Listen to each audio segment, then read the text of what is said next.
میں بے قصور ہوں، مجھ پر رحم کیجیے۔ طاہر نے کہا، تم صرف سچ بول کر اپنے آپ کو رحم کا حقدار ثابت کر سکتے۔ آپ جان بخشی کا وعدہ کریں، میں سب کچھ بتانے کے لیے تیار ہوں۔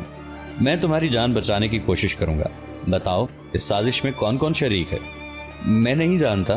ابو اسحاق ماہ رمضان سے چند دن قبل میری آنکھوں پر پٹی باندھ کر ایک مکان میں لے گیا تھا۔ وہاں مجھے ایک تہہ خانے میں رکھا گیا۔ جمیل سے میری ملاقات اسی تہہ خانے میں ہوئی۔ ہم دونوں کے سر مونڈ کر کھوپڑیوں پر کچھ لکھا گیا، اور جب دوبارہ چھوٹے چھوٹے بال آئے تو ابو اسحاق نے کہا، جب تمہاری ضرورت ہوگی میں تمہیں اپنے ساتھ اہم مہم پر لے جاؤں گا۔ سر دست تمہیں وزیر اعظم کے پاس ملازم رکھوا دیتا ہوں۔ چنانچہ ہم وزیر اعظم کے استبل میں ملازم ہو گئے۔ یہاں آ کر ہمیں معلوم ہوا کہ ابو اسحاق استبل میں داروغہ ہے۔ ابو اسحاق نے ہمیں 500 دینار دیے تھے، اور ساتھ ہی یہ دھمکی بھی دی تھی کہ اگر یہ راز کسی پر ظاہر ہو گیا تو ہم دونوں کے سر کاٹ لیے جائیں گے۔ طاہر نے سوال کیا، اس دوران میں تم نے کبھی وزیر اعظم سے ملاقات کی؟ اسے دیکھنے کا اتفاق ضرور ہوا، لیکن کبھی بات چیت نہیں ہوئی۔ صرف آخری دن جب آپ وزیر اعظم کے پاس بیٹھے ہوئے تھے، ابو اسحاق ہمیں اس کے پاس لے گیا، اور جو باتیں انہوں نے ہمارے ساتھ کی آپ سن چکے ہیں۔ استبل میں ملازم ہونے سے پہلے جس تہخانے میں رکھے گئے تھے وہ وزیر اعظم کے محل سے کتنی دور تھا؟ ہمیں وہاں سے رات کے وقت آنکھوں پر پٹیاں باندھ کر نکالا گیا تھا، لیکن میں اتنا ضرور کہہ سکتا ہوں کہ وہ مکان دریا کے دوسرے کنارے پر تھا۔ تم وحید الدین سابق وزیر خارجہ کو پہچانتے ہو؟ میں نہیں پہچانتا، لیکن تہخانے میں ہمارے سروں پر جس شخص نے تحریر لکھوائی تھی اس کے متعلق جمیل کا خیال تھا کہ وہ وزیر خارجہ کے دفتر کا کوئی بڑا عہدیدار ہے۔ استبل میں ملازم ہونے کے بعد تم نے کبھی اس کو دوبارہ دیکھا؟ نہیں۔ ابو اسحاق نے کبھی تمہیں وزیر اعظم کے سامنے پیش کر کے تمہارے سروں پر لکھی ہوئی تحریر دکھائی؟ نہیں۔ ہمارے سوا اس دن کے جب کہ آپ وہاں موجود تھے کبھی ان کے سامنے پیش نہیں کیا گیا۔ طاہر کے دل کا بوجھ ہلکا ہو رہا تھا۔ کم از کم اسے یہ اطمینان تھا کہ وزیر اعظم اس سازش میں شریک نہیں، اور یہ سازش وزیر اعظم کی لا علمی میں وزیر خارجہ کی طرف سے ہو رہی تھی، اور وزیر اعظم کے استبل کا داروغہ اس کا اعلی کار تھا۔ رخصت کے وقت اسے وزیر اعظم نے کہا تھا کہ میں باہر سے کوئی آدمی بھیجنے کی بجائے اپنے نوکروں میں سے 2-3 آدمی آپ کو دے رہا ہوں۔ وحید الدین کی پہلی سازش پکڑی جا چکی تھی، لیکن رفو چکر ہونے سے پہلے دوسری سازش کا مسودہ تیار کر چکا تھا۔ طاہر خلیفہ کے متعلق بھی اپنے دل کو یہ تسلی دے رہا تھا کہ اسے بھی وزیر اعظم کی طرح اس سازش کا کوئی علم نہیں، لیکن اس کے ذہن میں تصویر کا دوسرا رخ بھی تھا، اور وہ جس قدر سوچتا تھا اسی قدر پریشان ہوتا تھا۔ جب خوش فہمی بدگمانی میں تبدیل ہونے لگتی تو وہ یہ سوچتا، ممکن ہے کہ یہ سب کچھ وزیر اعظم کے ایما پر ہوا ہو، اور اس نے احتیاطاً ان لوگوں کو اپنوں سے دور رکھا ہو تاکہ اگر یہ پہلے ایلچی کی طرح پکڑے جائیں تو کوئی ایسا ثبوت نہ دے سکیں جس سے وزیر اعظم کی اس سازش میں شرکت ثابت کی جا سکے۔ لیکن اس کے دل کی فیاضی وزیر اعظم کے خلاف ایسے شبہات کی تردید کر دیتی تھی۔ اس نے پھر کمال سے پوچھا، کیا اس دوران میں تم نے کبھی خلیفہ سے ملاقات کی؟ نہیں۔ اس شام تمہیں چنگیز خان کے سامنے پیش کیا گیا تھا؟ ہاں، ابو اسحاق ہمیں چنگیز خان کے مسلمان ملازم کے پاس لے گیا تھا، اور اس نے سر منڈوانے کے بعد ہمیں چنگیز خان کے سامنے پیش کر دیا۔ تم نے جمیل اور ابو اسحاق کے سر پر لکھی ہوئی تحریر پڑھی ہوگی۔ جمیل کے سر پر اس تحریر کا فارسی ترجمہ ہے، اور ابو اسحاق کے سر پر چینی زبان میں کچھ لکھا ہوا ہے، وہ بھی شاید اسی کا ترجمہ ہے۔ طاہر نے کہا، تم چلو، میں تمہارے پیچھے پیچھے آتا ہوں، لیکن اگر ابو اسحاق پر کوئی بات ظاہر کرنے یا بھاگنے کی کوشش کی تو تمہارے لیے بہت برا ہوگا۔ کمال کوئی بات کہے بغیر طاہر کے آگے چل دیا۔ طاہر ایک گہری سوچ میں آہستہ آہستہ قدم اٹھاتا ہوا حاکم شہر کے محل میں داخل ہوا۔ اپنے کمرے کی بجائے وہ دوسرے کمرے کے دروازے پر جہاں اس کے ساتھی ٹھہرائے گئے تھے رک گیا۔ دروازے کا ایک کواڑ بند تھا اور ایک کھلا تھا۔ کمال طاہر کا اشارہ پا کر اندر داخل ہوا تو ابو اسحاق نے چلا کر کہا، تم بہت بے وقوف ہو، ہم نے سارا شہر شان مارا، آخر کہاں تھے تم؟ کمال نے سہمی ہوئی آواز میں جواب دیا، میں یہی تھا۔ تم نے طاہر کو دیکھا ہے؟ طاہر کو؟ کیا وہ یہاں نہیں ہے؟ تم جدھر جی چاہتا ہے منہ اٹھا کر چل دیتے ہو، اگر ہم پر کوئی مصیبت آئی تو وہ تمہاری وجہ سے ہوگی۔ طاہر چپکے سے کمرے میں داخل ہوا۔ ابو اسحاق نے جلدی سے کہا، ہم آپ ہی کے متعلق باتیں کر رہے تھے، آپ کہاں تھے؟ میں بہت پریشان تھا۔ طاہر نے اس کے سوال کا جواب دینے کی بجائے کہا، تمہیں اور تمہارے ساتھیوں کو صفائی سے اس قدر نفرت کیوں ہے؟ میرے خیال میں ابھی تک تم میں سے کسی نے سر دھو کر وہ سیاہ روغن اتارنے کی کوشش نہیں کی۔ ابو اسحاق نے اپنی پریشانی پر قابو پانے کی کوشش کرتے ہوئے جواب دیا، ہم تاتاریوں کا یہ تحفہ بغداد لے جانا چاہتے ہیں، اگر وہاں کوئی تاتاری ملے گا تو بغداد کے باشندوں سے مطالبہ کریں گے کہ اس کے ساتھ بھی یہی سلوک کیا جائے۔ طاہر نے کہا، ذرا اپنی ٹوپی تو اتارو۔ ابو اسحاق نے قدرے تذبذب ظاہر کرنے کے بعد اپنی ٹوپی اتاری اور پھر جلدی سے اپنے سر پر رکھتے ہوئے کہا، میری احتیاط کے باوجود یہ روغن اتر چکا ہے، بغداد میں سیاہ روغن کی کمی نہیں۔ تم یہاں اپنا سر دھو کر صاف کر لو اور بغداد پہنچ کر سر پر تازہ سیاہی مل لینا۔ اور جمیل، ذرا تمہارا سر بھی دیکھوں۔ جمیل نے ابو اسحاق کی طرف دیکھا اور اس کا اشارہ پا کر ٹوپی اتار کر پھر جلدی سے سر پر رکھ لی۔ طاہر نے کہا، کمال، تم نے بھی شاید اپنا سر نہیں دھویا۔ کمال نے یکے بعد دیگرے ابو اسحاق، جمیل اور طاہر کی طرف دیکھا اور طاہر کا اشارہ پا کر جھجکتے ہوئے اپنی ٹوپی اتار دی۔ ابو اسحاق اور جمیل ایک لمحے کے لیے مبہوت سے ہو کر رہ گئے۔ طاہر نے کہا، ابو اسحاق، کمال کے سر پر شاید کچھ لکھا ہوا ہے، ذرا پڑھ کر تو سناؤ۔ ابو اسحاق نے کہا، تو آپ سب کچھ جان گئے ہیں؟ طاہر نے کہا، نہیں، ابھی تک تم دونوں کی کھوپڑیاں میری نگاہوں سے پوشیدہ ہیں۔ ابو اسحاق اٹھ کر کھڑا ہو گیا، اس کا ایک ہاتھ خنجر کے دستے پر تھا۔ طاہر نے جلدی سے اپنا خنجر نکالتے ہوئے گرجتی ہوئی آواز میں کہا، بیٹھ جاؤ، تمہاری طرف سے کسی جوش و خروش کا مظاہرہ میری یہ رائے نہیں بدل سکے گا کہ غدار بزدل ہوتے ہیں۔ ابو اسحاق اب طاہر کی بجائے اپنے ساتھیوں کی طرف دیکھ رہا تھا۔ کمال کی بے حسی اس کے لیے حوصلہ شکن تھی۔ جمیل نے چند بار اٹھنے کی کوشش کی لیکن طاہر کی نگاہوں نے اسے بیٹھنے پر مجبور کر دیا۔ طاہر نے کہا، سلطنت خوارزم کے لیے تمہارے سر بہت اہم ہیں، اگر یہ ضبط کر لیے گئے تو میں تمہیں یقین دلاتا ہوں کہ تمہارے باقی در بغداد پہنچا دیے جائیں گے۔ کمال نے کہا، لیکن میرے ساتھ آپ کا وعدہ۔ طاہر نے اس کی بات کاٹتے ہوئے کہا، تم خاموش رہو۔ ابو اسحاق نے سہمی ہوئی آواز میں کہا، آپ اور ہم سب خلیفہ کے خدمت گزار ہیں، جس نیک نیتی کے ساتھ آپ نے اپنا فرض پورا کیا ہے اسی نیک نیتی کے ساتھ ہم بغداد پہنچ کر اس جھگڑے کا فیصلہ خلیفہ کو سونپ دیں۔ طاہر نے کہا، تم جھوٹ کہتے ہو، خلیفہ تمہاری اور وزیر خارجہ کی سازش میں شریک نہیں۔ کیا یہ بہتر نہیں ہوگا کہ آپ کی کوئی رائے قائم کرنے سے پہلے بغداد پہنچ کر خلیفہ سے پوچھ لیں؟ ابو اسحاق طاہر کے عقب میں نیم وا دروازے سے باہر کسی کو کھڑا دیکھ کر رک گیا اور پھر اپنا لہجہ تبدیل کرتے ہوئے کہا، آپ خوارزم سے انعام کے لالچ میں ہمیں پھنسا کر خود نہیں بچ سکتے۔ آپ نے خلیفہ سے انعام حاصل کرنے کے لیے ہمیں اپنے ناپاک مقاصد کا علائقار بنایا، اب آپ خوارزم کی خاطر ہمیں فروخت کر رہے ہیں۔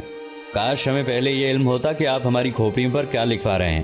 ہمیں آپ نے صرف یہ بتایا کہ ہم بغداد کی بہت بڑی خدمت سر انجام دینے والے ہیں اور ہم اس کے صلے میں مالا مال کر دیے جائیں گے۔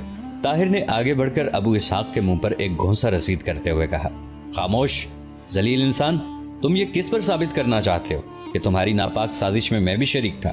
ابو اسحاق نے سنبھلتے ہوئے جواب دیا، تم پر جس نے ہمیں پیسوں کا لالچ دے کر ذلت کی انتہا تک پہنچا دیا۔ میں اس شہر کے گورنر کے سامنے جا کر چلاؤں گا کہ یہ مساجد میں تقریریں کرنے والا انسان اپنے وقت کا سب سے بڑا دشمن اسلام ہے۔ طاہر نے کہا، تم اس یادہ گوئی سے مجھے مروب نہیں کر سکتے۔ تمہارے جیسے غدار کو کیفر کردار تک پہنچانے کے لیے میں اگر خود بھی سولی پر چڑھ جاؤں تو مجھے پرواہ نہیں ہوگی۔ کمرے کا دروازہ کھلا اور شہر کا گورنر چند نوکروں کے ہمراہ اندر داخل ہوا۔ ان سب کو حراست میں لے لو، گورنر یہ کہتے ہوئے طاہر سے مخاطب ہوا، میں آپ کی گفتگو سن چکا ہوں، یقین کیجئے ان سب باتوں کے باوجود مجھے آپ کے متعلق اپنی رائے بدلتے ہوئے دکھ ہوتا ہے، تاہم آپ کو کچھ عرصہ نظر بند رکھنے پر مجبور ہوں۔ طاہر نے کہا، تو اسحاق نے اپنا لہجہ آپ کو دروازے کے پیچھے کھڑے دیکھ کر تبدیل کیا تھا۔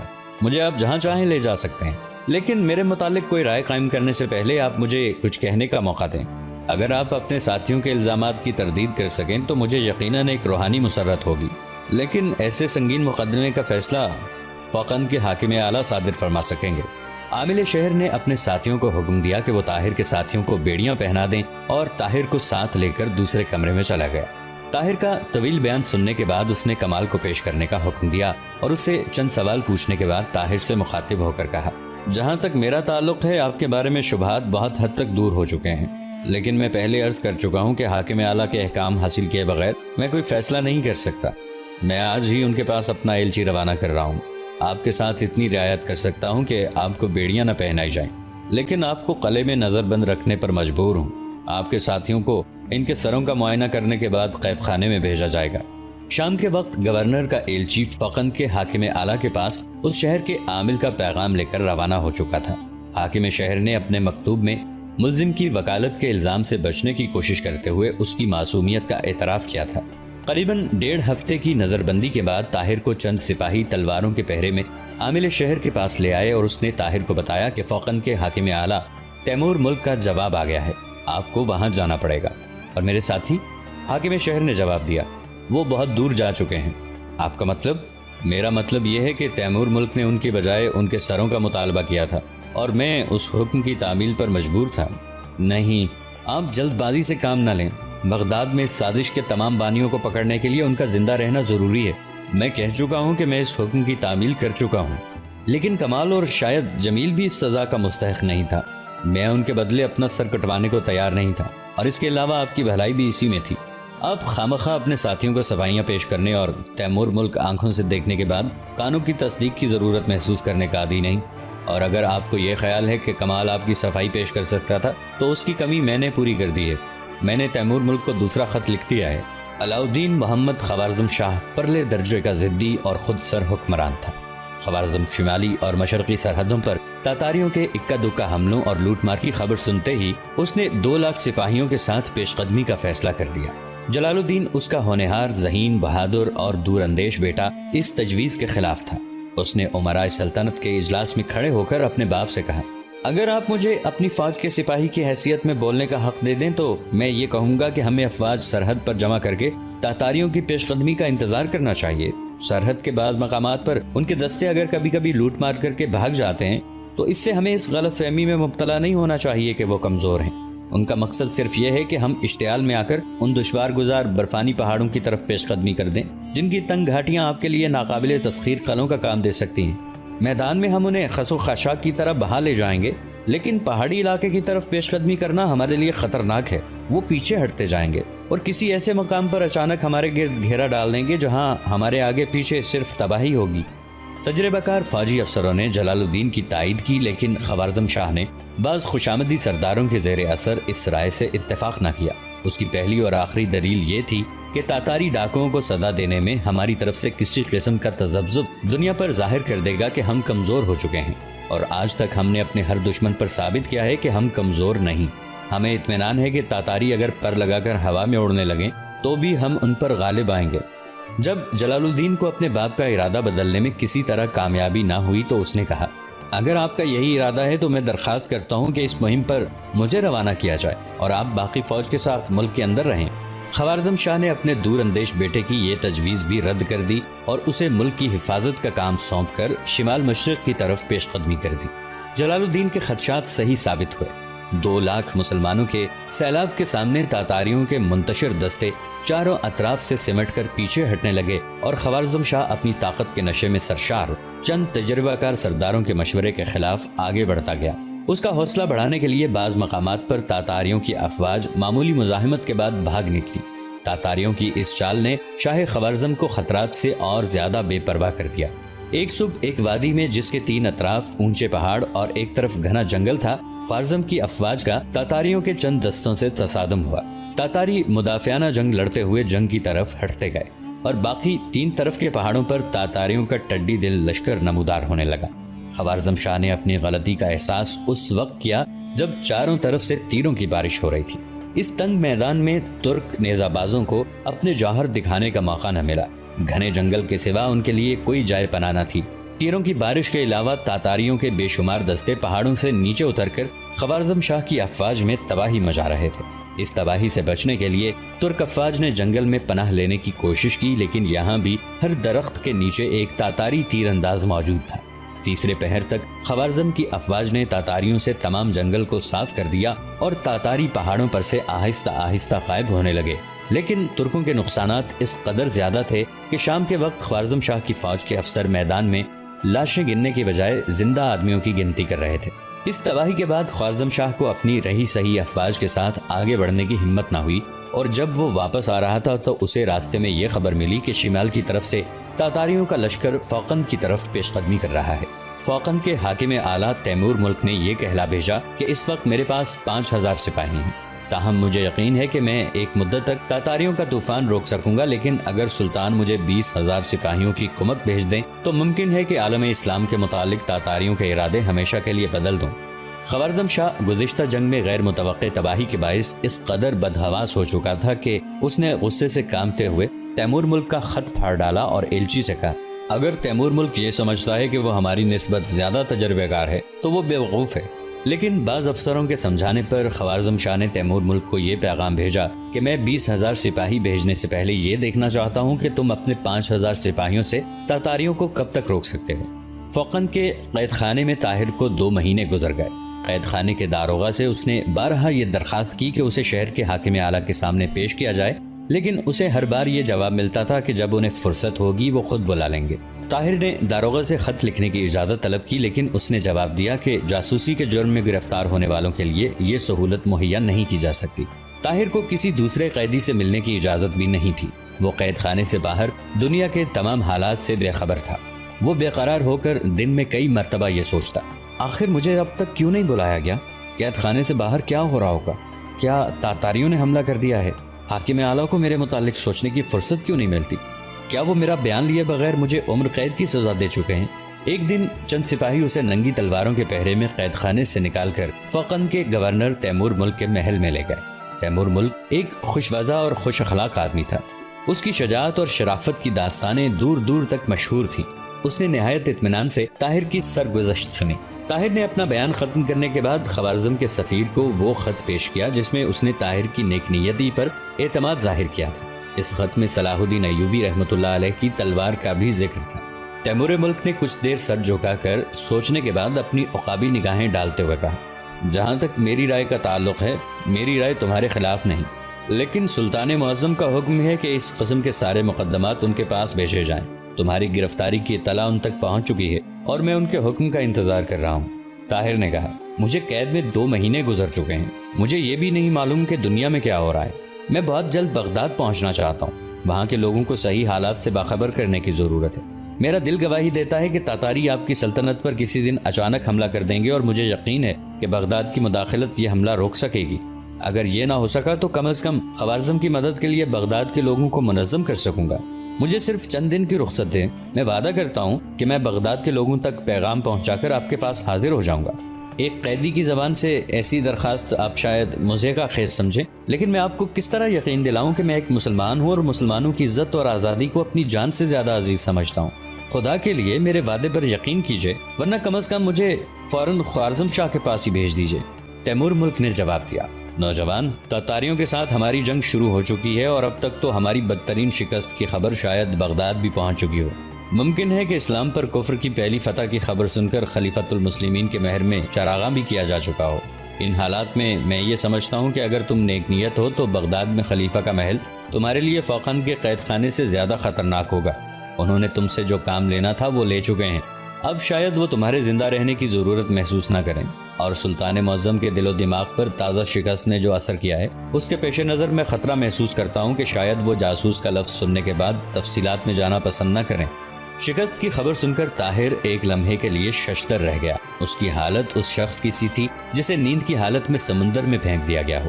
اس نے تھوڑی دیر کے بعد اپنے حواس پر قابو پا کر کہا، مجھے اپنی موت کی پرواہ نہیں، لیکن خدا شاہد ہے کہ میں معصوم ہوں، مجھے دھوکہ دیا گیا ہے۔ میں صرف یہ چاہتا ہوں کہ موت سے پہلے اس غلطی کا کفارہ ادا کر سکوں، اور بغداد پہنچے بغیر میں یہ کفارہ ادا نہیں کر سکتا۔ آپ کا اصلی مجرم وحید الدین سابق وزیر خارجہ ہے، اگر وہ زندہ ہے تو میں وعدہ کرتا ہوں کہ میں چند دنوں تک اس کا سر آپ کے پاس پہنچاؤں گا، ورنہ میرا سر حاضر ہوگا۔ تیمور ملک نے کہا، ہمارے اصلی مجرم خلیفہ اور وزیر اعظم ہیں، وزیر خارجہ صرف ان کا اعلی کار ہو سکتا ہے۔ اگر تم ان کا سر لانے کا وعدہ کرو تو میں شاید تمہاری آزادی کی کوئی تدبیر سوچ سکوں۔ نہیں، طاہر نے چلا کر کہا، وہ ایسے نہیں ہو سکتے، میں ان کے خلاف ایسی باتوں پر یقین نہیں کر سکتا۔ جس دن عالم اسلام کے یہ ستون اس قدر کھوکھلے ہو جائیں گے اس دن دنیا کا کوئی خطہ ہمارے لیے محفوظ نہیں ہوگا۔ کیا آپ کے خیال میں وہ اتنا نہیں سمجھتے کہ خوارزم تاتاریوں کے سیلاب کے سامنے آخری چٹان ہے؟ اگر یہ چٹان گر گئی تو بغداد بھی تباہی سے نہیں بچ سکے گا۔ تیمور ملک نے کہا، یا تم خود بے وقوف ہو یا مجھے بے وقوف سمجھتے ہو۔ کیا تمہیں علم نہیں کہ اب تک خلیفہ کے کئی جاسوس پکڑے جا چکے ہیں؟ طاہر نے جواب دیا، ان تمام سازشوں میں وزیر خارجہ کا ہاتھ ہے۔ مجھے یقین ہے کہ خلیفہ اور وزیر اعظم کو کسی بات کا علم نہیں تھا۔ تیمور ملک نے کہا، اگر تم نے ایسی ہی مستعدی سے سلطان المعظم کے سامنے خلیفہ اور وزیر اعظم کی صفائی پیش کی تو مجھے یقین ہے کہ تم فوراً اپنے 3 ساتھیوں سے جا ملو گے۔ طاہر نے جواب دیا، میں اپنی جان کے خوف سے کسی کے خلاف جھوٹی گواہی دینے کے لیے تیار نہیں۔ تھوڑی دیر میں ایک ترک افسر اندر داخل ہوا اور اس نے تیمور ملک کو ایک خط پیش کیا۔ تیمور ملک نے خط پڑھنے کے بعد پہلے ایلچی اور پھر طاہر کی طرف دیکھا اور انتہائی مغموم آواز میں کہا، تمہارے متعلق سلطان معظم کا حکم آ گیا ہے، مجھے افسوس ہے کہ اب میرے بس میں کچھ نہیں، تم یہ پڑھ سکتے ہو۔ تیمور ملک نے خط طاہر کی طرف بڑھا دیا، لیکن اس نے آگے بڑھ کر خط لینے کی بجائے کہا، اس خط کی تحریر میں آپ کے چہرے سے پڑھ سکتا ہوں، میں صرف یہ پوچھنا چاہتا ہوں کہ میں کب تک زندہ ہوں؟ کل تک۔ تیمور ملک نے یہ کہہ کر سر جھکا لیا۔ طاہر کے چہرے پر ایک دردناک مسکراہٹ نمودار ہوئی۔ تیمور ملک نے تھوڑی دیر بعد گردن اوپر اٹھائی۔ وہ منہ سے کچھ کہہ نہ سکا، لیکن اس کی نگاہیں یہ کہہ رہی تھیں، نوجوان مجھے تمہارے ساتھ ہمدردی ہے، لیکن میں بے بس ہوں۔ طاہر نے کہا، اگر یہ فیصلہ آخری ہے تو کیا میں ایک باعزت موت کی توقع رکھ سکتا ہوں؟ تیمور ملک نے جواب دیا، سلطان معظم کا حکم ہے کہ تمہیں لوگوں کے سامنے پھانسی پر لٹکایا جائے۔ تیمور ملک کوئی اور بات کیے بغیر اٹھ کر محل کے دوسرے کمرے میں چلا گیا۔ طاہر کو ننگی تلواروں کے پہرے میں محل سے باہر نکالا گیا۔ دروازے کی سیڑھیوں کے نیچے لوگوں کا ایک ہجوم کھڑا تھا۔ لوگ طاہر کو دیکھتے ہی انتقامی جذبے کے تحت نعرے لگانے لگے، قوم کا غدار، خلیفہ کا جاسوس، دشمن اسلام، پکڑ لو، مار ڈالو۔ سپاہی ہجوم کا اشتعال دیکھ کر دروازے میں رک گئے۔ ہجوم میں سے چند نوجوان نکل کر سیڑھیوں پر چڑھنے لگے، لیکن سپاہیوں نے انہیں تلواروں اور نیزوں سے ڈرا دھمکا کر روک دیا۔ تاہم ہجوم کا اشتعال ہر لحظہ بڑھ رہا تھا۔ کسی نے پتھر پھینکا، لیکن یہ پتھر طاہر کو لگنے کی بجائے ایک سپاہی کے ماتھے پر لگا اور وہ دونوں ہاتھوں میں سر دبا کر بیٹھ گیا۔ چند اور پتھر آئے اور 3-4 مزید سپاہی زخمی ہو گئے۔ ایک فوجی افسر نے آگے بڑھ کر یہ کہنے کی کوشش کی کہ اس کی موت کا حکم صادر ہو چکا ہے، لیکن اس کی آواز لوگوں کے نعروں میں دب گئی اور ایک پتھر کھانے کے بعد اور اس نے چلا کر کہا کہ قیدی کو محل میں واپس لے جاؤ اور دروازہ بند کر دو۔ لیکن طاہر نے پہرے دار کی ننگی تلواروں کی پرواہ نہ کرتے ہوئے ایک قدم آگے بڑھ کر دونوں ہاتھ اوپر اٹھاتے ہوئے بلند آواز میں کہا، مسلمانوں، ایک غدار اور جاسوس کے خلاف نفرت کا یہ جذبہ تم میں زندگی کا ثبوت ہے، لیکن تمہیں شاید یہ معلوم نہیں کہ میری موت کا حکم صادر ہو چکا ہے۔ مجھے کل تمہارے سامنے پھانسی پر لٹکا دیا جائے گا اور اس کے بعد میرا مقدمہ اس بڑی عدالت میں پیش ہوگا جہاں ہر مظلوم داد رسی کی توقع رکھتا ہے۔ لوگوں کا شور کم ہو رہا تھا اور وہ نفرت اور حقارت کے جذبات سے مغلوب ہونے کے باوجود طاہر کی زبان سے کچھ سننا چاہتے تھے، لیکن ایک سپاہی نے طاہر کی گردن پر تلوار کی نوک رکھتے ہوئے کہا، تمہیں لوگوں کے سامنے تقریر کرنے کا کوئی حق نہیں۔ کسی نے پیچھے سے آ کر سپاہی کا ہاتھ پکڑ لیا۔ سپاہی نے مڑ کر دیکھا تو اس کے سامنے تیمور ملک تیمور کھڑا تھا۔ تمام سپاہی ادب و احترام کے ساتھ گورنر کی طرف دیکھنے لگے۔ ایک لمحے کے بعد لوگوں کی آوازیں پھر آہستہ آہستہ بلند ہونے لگیں۔ تیمور ملک نے آگے بڑھ کر ہاتھ بلند کیا اور کہا، سلطان معظم کے حکم سے اس شخص کو کل تمہارے سامنے پھانسی پر لٹکا دیا جائے گا۔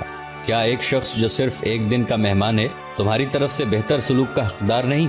تیمور ملک پہرے داروں کو اپنے پیچھے آنے کا اشارہ کر کے سیڑھیوں سے نیچے اترا۔ لوگوں نے فوراً ادھر ادھر سمٹ کر راستہ چھوڑ دیا۔ سپاہی طاہر کے گرد حلقہ باندھ کر اس کے ساتھ چل دیے۔ چند قدم چلنے کے بعد تیمور ملک رک کر ہجوم سے مخاطب ہوا، میں بہت مصروف ہوں، سرحد کے پار تاتاریوں کے دستے دیکھے گئے ہیں۔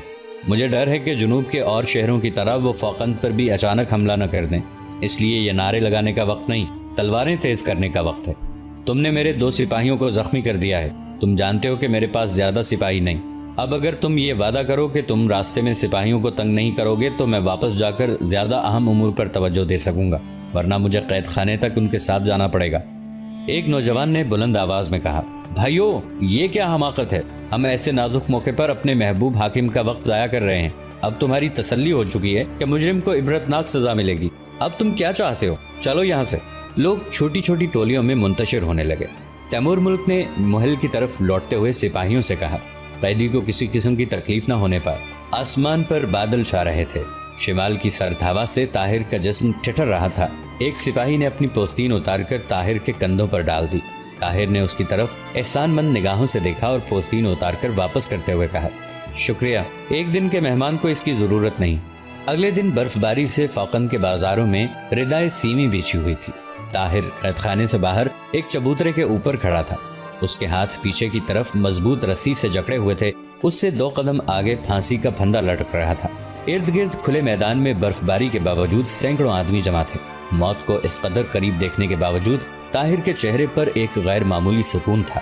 قید خانے کے داروغہ کا اشارہ پا کر جلاد چبوترے کے اوپر چڑھا اور اس نے پھانسی کا پھندا ہاتھ میں لیتے ہوئے آگے بڑھ کر طاہر کو لکڑی کے تختے پر کھڑا ہونے کے لیے اشارہ کیا۔ طاہر نے تختے پر چڑھ کر ادھر ادھر دیکھا۔ تماشائیوں میں اب وہ پہلے سا جوش و خروش نام کو نہ تھا۔ جلاد نے پھانسی کا پھندا طاہر کے گلے میں ڈال دیا۔ قید خانے کے داروغہ نے آگے بڑھ کر کہا، تمہارے لیے یہ آخری موقع ہے، اگر کوئی ایسی خواہش ہو جسے ہم پورا کر سکتے ہوں تو بیان کرنے میں کوئی حرج نہیں۔ طاہر نے جواب دیا، میں آپ کو اس سوال کا جواب پہلے دے چکا ہوں۔ ایسے موقع پر خدا پرست انسانوں سے توقعات وابستہ نہیں کیا کرتے۔ میں نے جو کچھ مانگنا تھا خدا سے مانگ چکا ہوں۔ اگر میری دعائیں مستجاب نہیں ہوئیں تو تم میرے لیے کچھ نہیں کر سکتے۔